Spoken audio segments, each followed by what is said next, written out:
विषय बंधनकारक आणि त्याची प्रभावी अंमलबजावणी झाली पाहिजे। त्या शाळेमध्ये मराठी शिकवणारे जे कोण आपले शिक्षक बंधू भगिनी असतील त्यांनी मराठी भाषेतनं ती पदविका घेतलेली असली पाहिजे, हे सुद्धा त्या ठिकाणी सूचित करण्यात आलेलं आहे। दुसरा, विद्यार्थ्यांच्या दृष्टिकोनातून, शिक्षणाच्या दृष्टिकोनातून त्या शाळेच्या आवारामध्ये त्या ज्या काही भौतिक सुविधा आपल्याला देणं अपेक्षित आहे, साधारणपणे शुद्ध आणि स्वच्छ पिण्याचं पाणी, स्वच्छतागृह चांगलं असलं पाहिजे,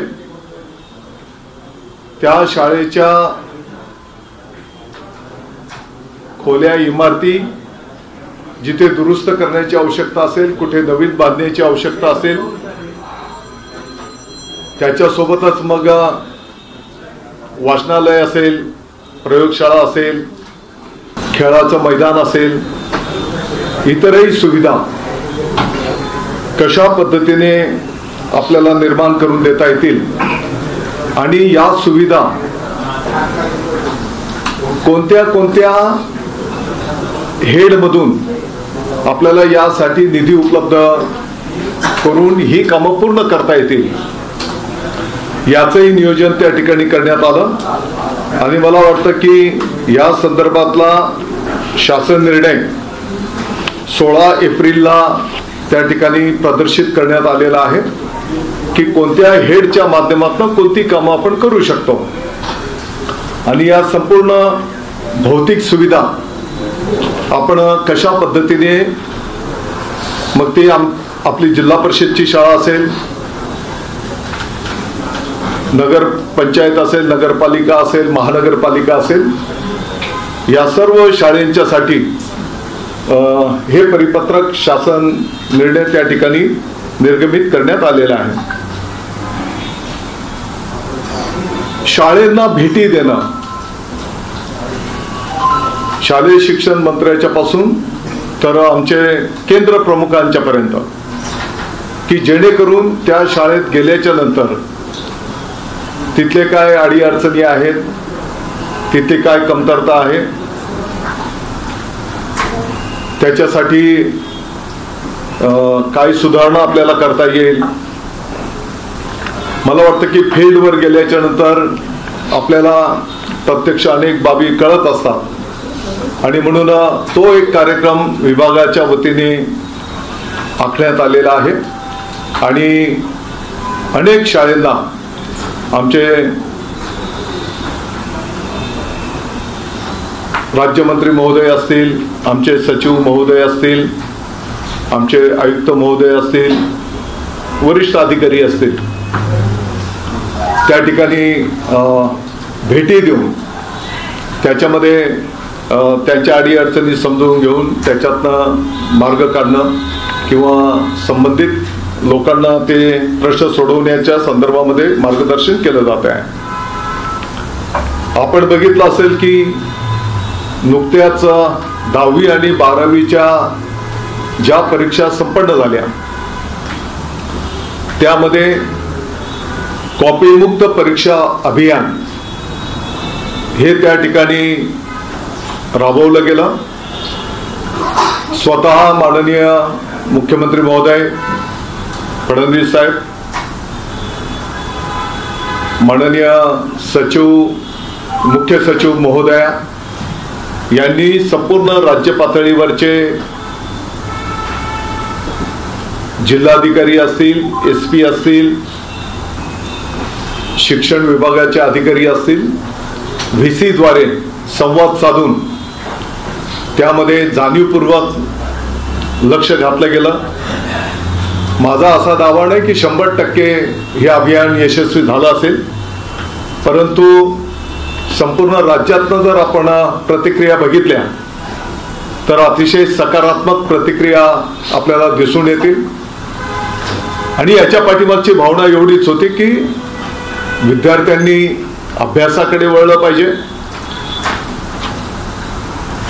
त्यातल्या त्यात जे विद्यार्थी कष्टपूर्वक अभ्यास करतात, शिक्षक बंधू भगिनी ज्ञानदानाचं पवित्र कार्य करतात, तर त्यांना पण त्या ठिकाणी न्याय मिळाला पाहिजे अशा प्रकारचं प्रतिबिंब या काळामध्ये आपल्याला सगळ्यांना दिसून आलेलं आहे. आणि पुढच्या काळामध्ये ज्या शाळेंमध्ये आता कुठे कॉपीच्या केसेस झाल्या असतील तर पुढच्या काळात त्या शाळेंना परीक्षा केंद्र म्हणून मान्यता दिली जाणार नाही. हे पण त्या काळामध्ये घेतलेल्या निर्णयाची अंमलबजावणी पुढच्या काळात केली जाणार आहे. साधारणपणे सर्व शाळा आणि अंगणवाडी जे काही आपल्या आहेत केंद्र, तर MR-SAG द्वारा जिओ टॅगिंग करणं हे एक काम त्या ठिकाणी अपेक्षित होतं. आणि या संदर्भातला जिओ टॅगिंगच्या संदर्भातला ॲप आजच माननीय मुख्यमंत्री महोदय आणि माननीय उपमुख्यमंत्री महोदयांच्या शुभ हस्ते त्या ठिकाणी लॉन्च करण्यात आलेला आहे. आणि यामध्ये साधारणतः राष्ट्रीय शैक्षणिक जे धोरण आहे 2020च्या पासूनचं पहिलीच्या पाठीमागचे 2 वर्ग आणि 3री पर्यंत, बरोबर ना, 2री पर्यंत, आणि मग 3री ते 5वी आणि 5+3+3+4 या सूत्राप्रमाणे त्याचा आता पूर्ण छायाचित्रांसह जिओ टॅगिंग केलं जाणार आहे. पुढचा जो शाळेंना भौतिक सुविधा देण्याच्या संदर्भातला निर्णय मी आपल्याला या ठिकाणी दाखवलेलाच आहे. साधारणपणे येणाऱ्या काळामध्ये राज्यव्यापी PM श्रीच्या धर्तीवर CM श्री एक केंद्र पातळीवर एक शाळा आदर्श शाळा म्हणून विकसित केली जाईल. त्याच्यामध्ये साधारणतः जास्तीत जास्त विद्यार्थ्यांना एनलार्ज लाभ मिळाला पाहिजे म्हणून आपण 100 पटाच्या वरच्या शाळा पहिल्या फेजमध्ये आपण विकसित करायला घेणार आहोत. आणि उर्वरित शाळांमधला एक वर्ग आदर्श वर्ग स्मार्ट क्लासरूम की ज्याच्यामध्ये डिजिटल सुविधांसह सर्व सुविधा या ठिकाणी आपण उपलब्ध करून देणार आहोत. आणि शिक्षण विभागाचे राज्यव्यापी साधारणपणे 8 विभाग आहेत आणि त्या प्रत्येक विभागामध्ये एक वैशिष्ट्यपूर्ण शाळा त्या ठिकाणी आपण सुरू करायला घेणार आहोत. उदाहरणार्थ काही विद्यार्थी खेळामध्ये त्यांचं प्रावीण्य असतं, तर राज्यव्यापी स्पर्धेतनं जे विद्यार्थी खेळांमध्ये प्रावीण्य दाखवतात, तर अशा विद्यार्थ्यांच्यासाठी निवासी व्यवस्था करून म्हणजे त्या खेळांचं त्यांना ॲडिशनल जे काही शिक्षण असेल, त्याचे जे काही शिक्षक असतील, कोच असतील, त्या सर्व सुविधा त्यांना उपलब्ध करून दिल्या जातील.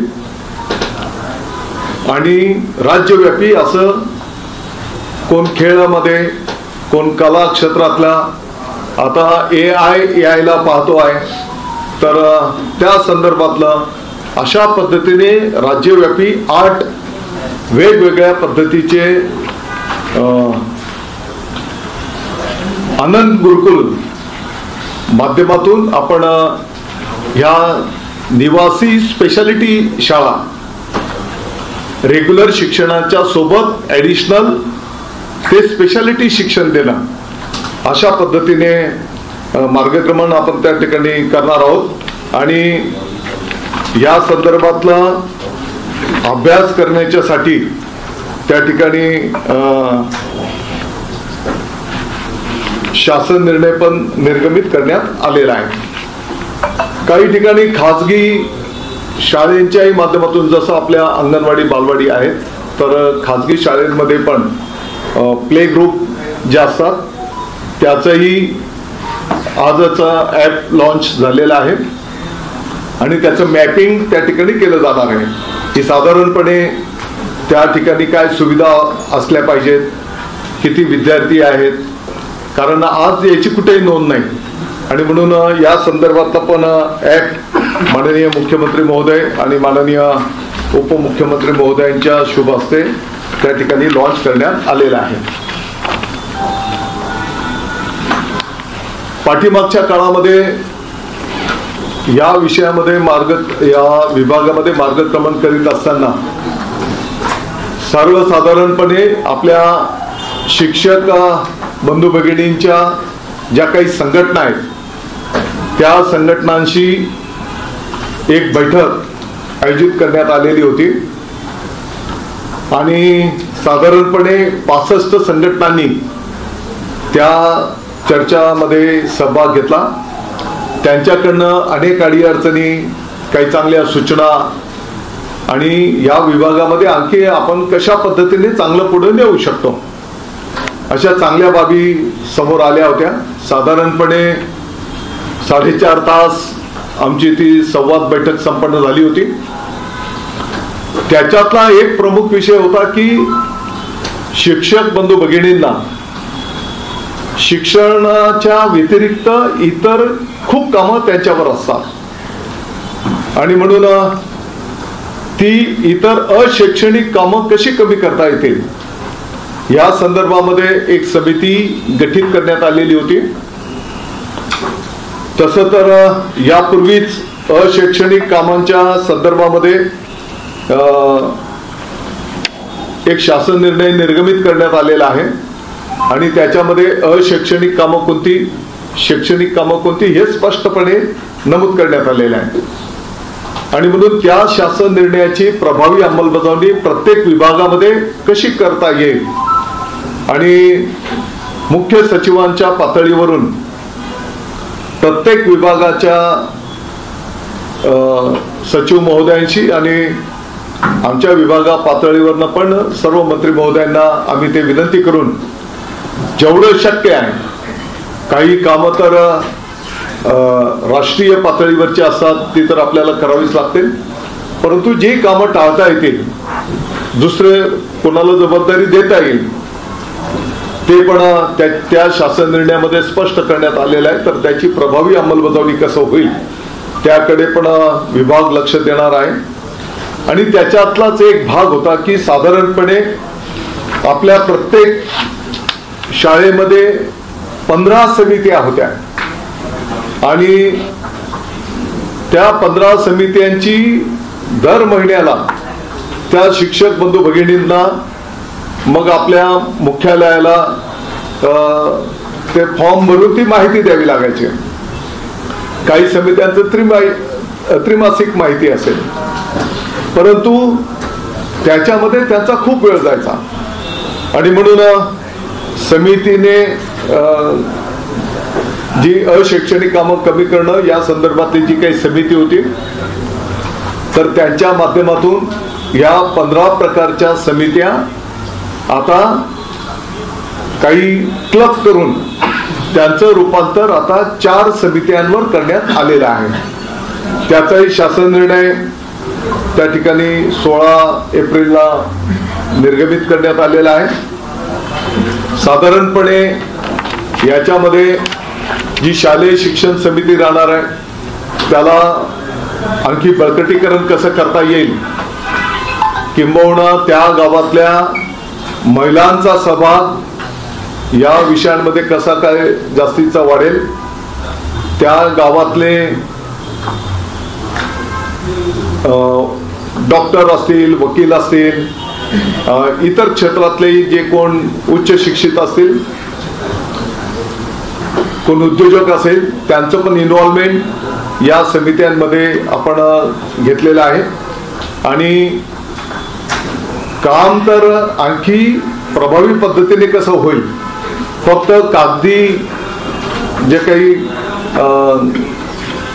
वारंवार माहिती द्यावी लागायची, साधारणपणे 15 समित्यांची माहिती आता फक्त 4 समितींच्या माध्यमातून त्या ठिकाणी द्यावी लागणार आहे.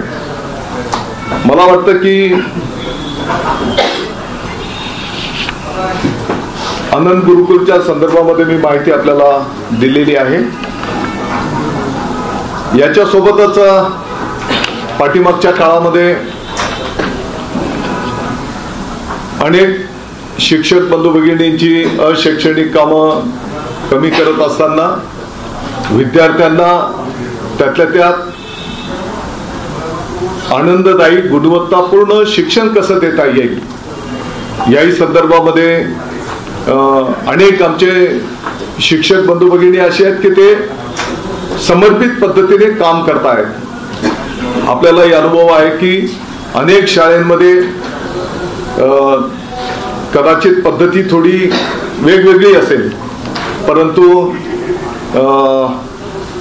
त्यांची जी काही गुणवत्ता आहे त्या गुणवत्तेचा उपयोग त्या शाळेपुरतं मर्यादित न राहता इतर शाळेमध्ये पण आपल्याला त्यांच्या त्या गुणवत्तेचा फायदा कसा करून घेता येईल या दृष्टिकोनातून साधारणपणे जे प्रतिकूल परिस्थितीमध्ये शिक्षक बंधू भगिनींनी काम उभं केलेलं आहे, कोणी लोकांचा सहभाग वाढवलेला आहे, कोणी पटसंख्या वाढवलेली आहे, काहींनी भौतिक सुविधा खूप मोठ्या प्रमाणात चांगल्या पद्धतीने केलेल्या आहेत, काही शिक्षक शाळेचे विद्यार्थी वेगवेगळ्या क्षेत्रामध्ये परीक्षांमध्ये पुढे जात आहेत. तर अशा आदर्श शिक्षकांचं आता नोंद करण्याच्या संदर्भामध्ये त्या ठिकाणी साधारणपणे तालुका पातळीवर, जिल्हा पातळीवर जिल्हाधिकारी महोदय, जिल्हा शिक्षण अधिकारी, CEO यांच्या माध्यमातून एक समिती गठीत केली गेलेली आहे आणि त्या जिल्ह्यातील असे आदर्श शिक्षक बंधू भगिनी, त्याच्यासोबतच ज्या ग्राम शिक्षण समित्या आहेत की जे चांगलं काम करतायत, अनेक शिक्षण तज्ज्ञ आहेत की जे शिक्षण क्षेत्राला सपोर्ट मार्गदर्शन चांगलं करतायत, त्याच्यासोबतच अनेक शैक्षणिक संस्था पण अशा आहेत की ज्या चांगलं काम करतायत, यांची नोंद त्या ठिकाणी करून घेतली जाईल आणि मला वाटतं की त्यांच्या ज्ञानाचा उपयोग इतरही शाळांना, इतरही विद्यार्थ्यांना त्या ठिकाणी करून घेतला जाणार आहे. आजच माननीय आदिवासी विकास मंत्री महोदय उईके साहेब, माननीय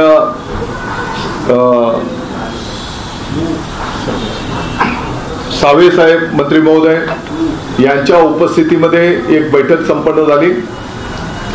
ज्या शिष्यवृत्ती परीक्षा असतात, आताच्या घडीला 5वी आणि 8वीला ही परीक्षा घेतली जाते आणि या परीक्षांमध्ये उत्तीर्ण होणारे जे विद्यार्थी आहेत त्यांना पुढची 3 वर्ष त्या ठिकाणी ती शिष्यवृत्ती मिळत असते. तर या शिष्यवृत्तीमध्ये एक लक्षांक असल्यामुळे इतर जे विद्यार्थी याच्यातनं उत्तीर्ण होतात तर त्या मेरिटमध्ये आलेल्या विद्यार्थ्यांना पण आपण या शिष्यवृत्ती योजनेचा लाभ कसा देऊ शकतो की जेणेकरून त्या विद्यार्थ्याला आणखी एक शाबासकीची थाप त्या माध्यमातून मिळेल आणि पुढच्या काळामध्ये तो आणखी जास्तीचा अभ्यास करून किंवा त्याचे जे काही कला गुण असतील त्या माध्यमातून तो पुढे जाऊ शकेल. तर याही संदर्भामध्ये एक बैठक संपन्न झाली. पाठीमागच्या काळामध्ये साधारणतः ऑलरेडी विद्यार्थ्यांच्या आरोग्याची तपासणी यापूर्वी पण केली जाते, योजनाच आहे, परंतु विद्यार्थ्यांच्या आरोग्याची तपासणी केल्याच्या नंतर येणाऱ्या काळामध्ये त्या विद्यार्थ्यांचं हेल्थ कार्ड, आरोग्य पत्रिका त्या ठिकाणी तयार केली जाईल. आणि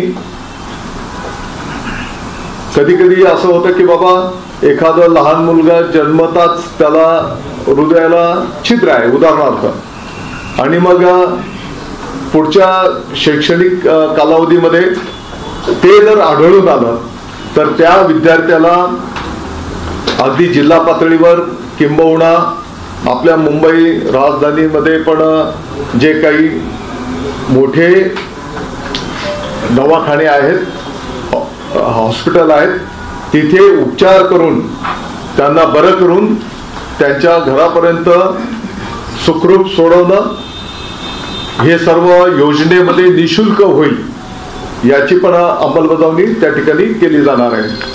तर याच्याही व्यतिरिक्त मला वाटतं की लहान लहान अनेक गोष्टी आम्ही प्रस्तावित केलेल्या आहेत. साधारणपणे 365 दिवस सुट्ट्या असतील तर सुट्ट्या, तर त्या काळामध्ये पण कशा पद्धतीने विद्यार्थ्यांच्या हिताच्या बाबी आपल्याला करता येतील याचं एक कॅलेंडर तयार करण्याचं काम प्रगतीपथावर आहे. पाठीमागे आपल्या कानावर विषय आलेलाच आहे की CBSE पॅटर्न. तर CBSE पॅटर्न म्हणजे काय, आपण 100% CBSE अडॉप्ट करत नव्हतो.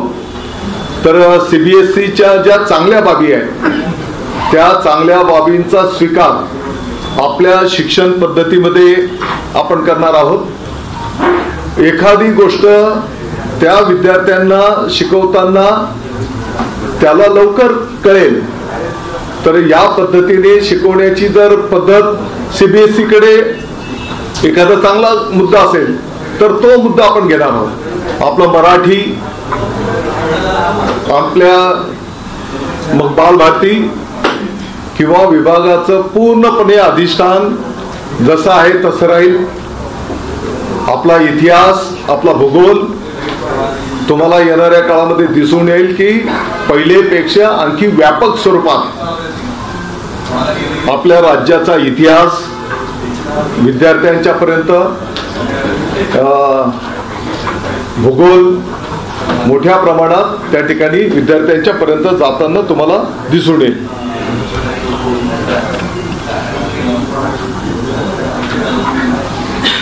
तर हे सर्व करत असताना शिक्षक भरतीचंही काम त्या ठिकाणी प्रगतीपथावर आहे.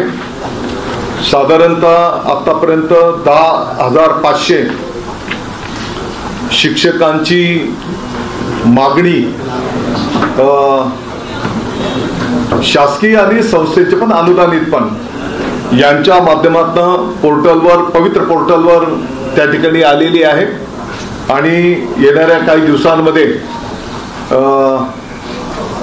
एका जागेच्यासाठी 10 उमेदवार इच्छुक त्या ठिकाणी पाठीमागच्या काळामध्ये जी काही पद्धती होती त्या पद्धतीप्रमाणेच त्या ठिकाणी त्याची अंमलबजावणी केली जाणार आहे.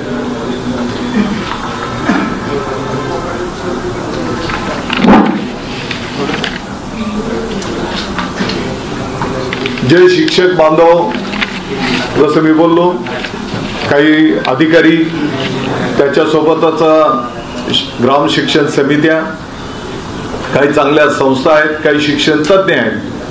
तर येणाऱ्या काळामध्ये यांचा गौरव हा त्या ठिकाणी विभागाच्या वतीने संपन्न होईल. विद्यार्थ्यांच्यासाठी काही विशेष निधी देऊन मग त्या ठिकाणी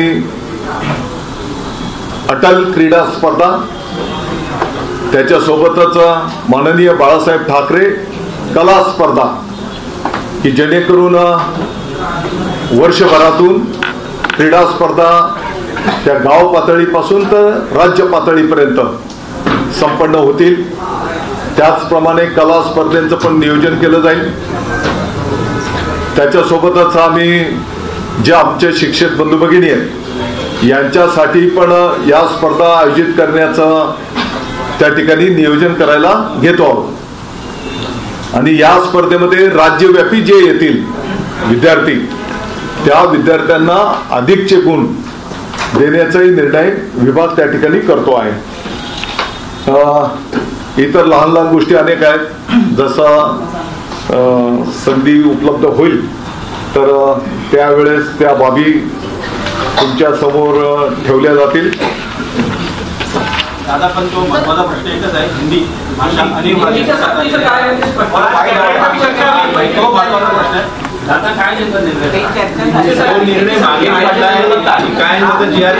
आता त्याच विषयावर आलो. हा विषय आधी झाला असता तर हे तुम्ही ऐकून घेतलं नसतं. सांगतो ना.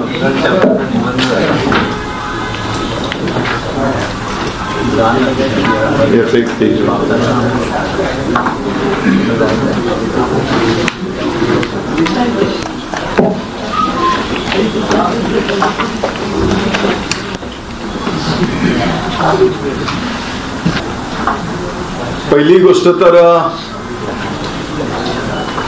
मी अतिशय स्पष्टपणे नमूद करतो, हिंदी भाषेच्या संदर्भामध्ये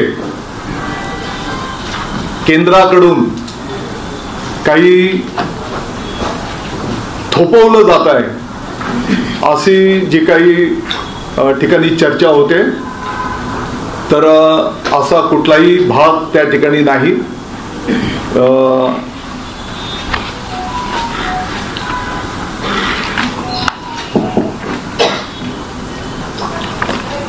नॅशनल एज्युकेशन पॉलिसी 2020 यामध्ये साधारणपणे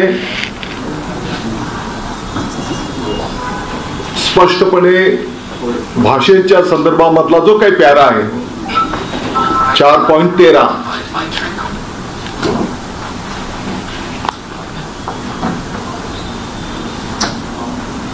त्याच्यामध्ये स्पष्ट नमूद करण्यात आलेलं आहे, the 3 language formula will continue to be implemented while keeping in mind the constitutional provisions,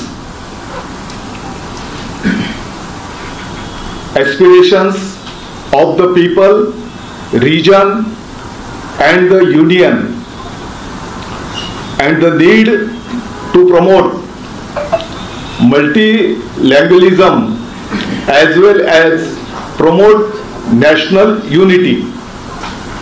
However, there will be a greater flexibility in the 3 language formula and no language will be imposed on any state. The 3 languages learned by children will be the choices of states, regions, and of course the students themselves. As long as at least 2 of the 3 languages are native to India. थोडक्यामध्ये केंद्राने कोणती भाषा compulsory बंधनकारक असं कुठलंही केलेलं नाही की तुम्ही हीच भाषा घ्या किंवा त्या विद्यार्थ्याच्या, त्या पालकांच्या, त्या राज्याच्या, त्या देशाच्या नॅशनॅलिटीच्या विरोधात तुमच्यावर काही थोपवलं जात आहे असं बिलकुल इथे म्हटलेलं नाही. हा झाला पहिला भाग.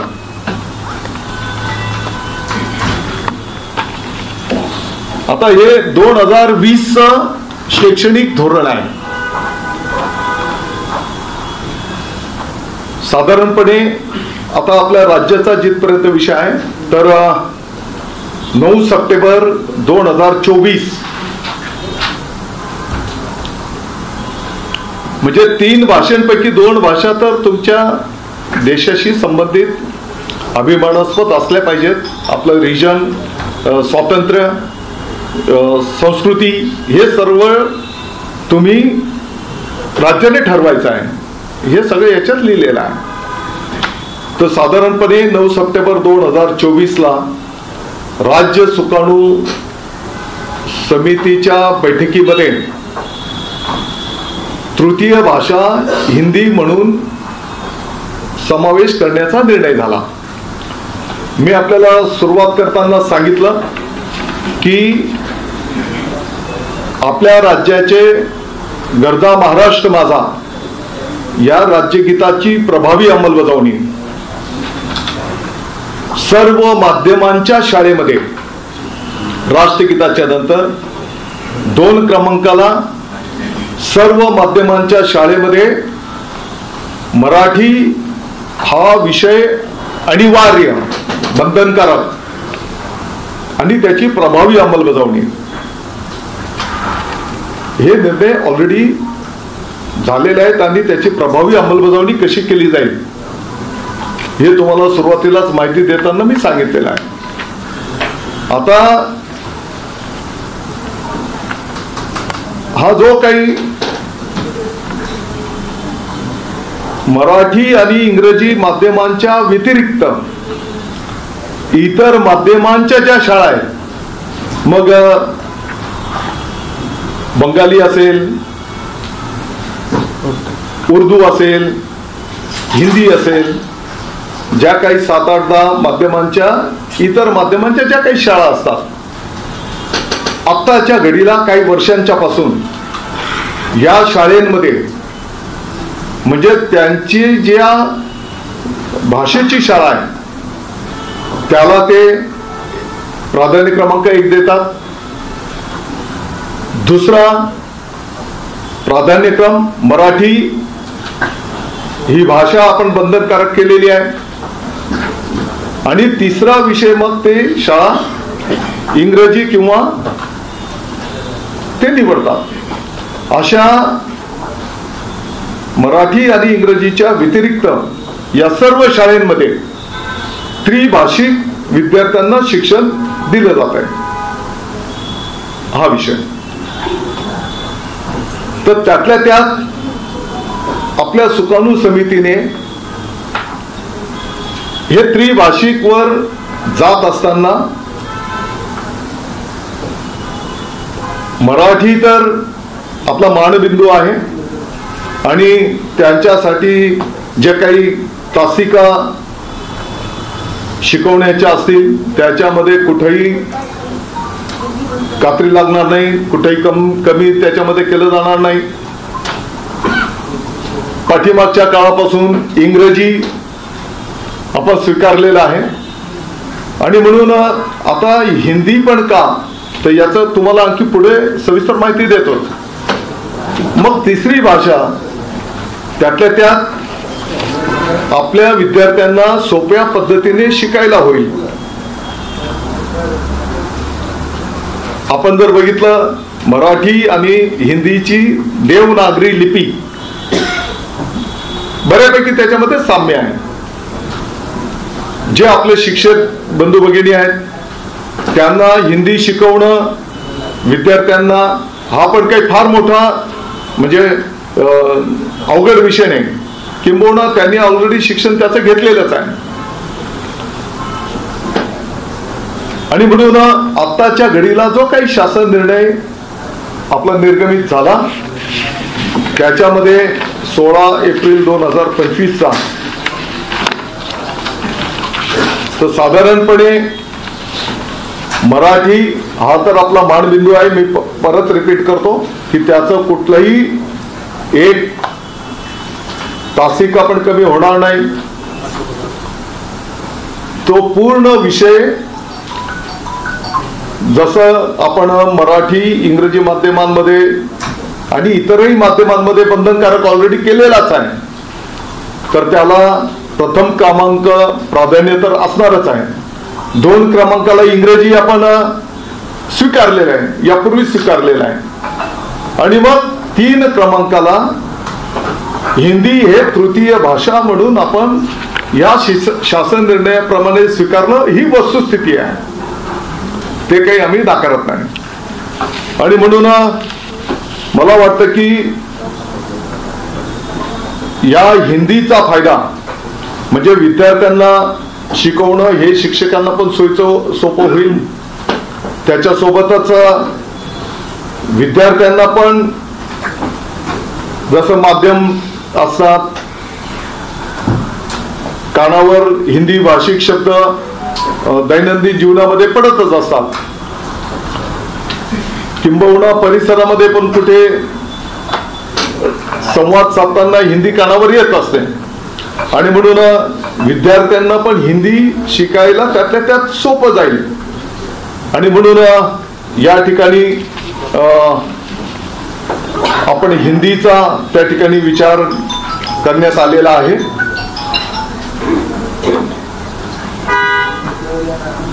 राष्ट्रीय शिक्षण धोरणामध्ये पण आपण जर बघितलं असेल तर म्हणजे त्यांनी बहुभाषिक त्याचा पुरस्कार केलेला आहे।